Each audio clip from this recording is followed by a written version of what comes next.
गोरखपुर नामक गांव में एक परिवार एक छोटे से घर में रहा करता था। उस परिवार में राजकुमार की पत्नी रीता और उसकी छोटी लड़की पिंकी रहा करती थी।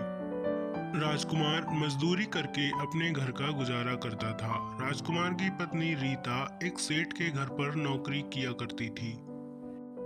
यह काम करके वह 2 वक्त का खाना अच्छे से नसीब कर पा रहे थे। एक दिन राजकुमार जब अपने घर पर वापस लौट रहा था तो रास्ते में अचानक वह गिरकर बेहोश हो जाता है।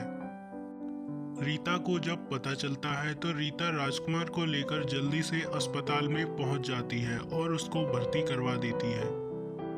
डॉक्टर, राजकुमार को क्या हुआ है? बताओ, क्या उसे कोई गंभीर परेशानी हुई है?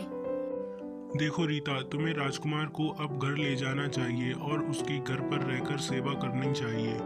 रीता डॉक्टर की बात को सुनकर राजकुमार को घर पर ले आती है। राजकुमार की तबीयत अब बहुत ज़्यादा खराब रहने लगी थी। 2-4 ही दिन बीतते हैं कि राजकुमार की मृत्यु हो जाती है। अब रीता और पिंकी बहुत दुखी रहने लगी थी। अरे आओ रीता, आज इतनी सुबह कैसे आ गई?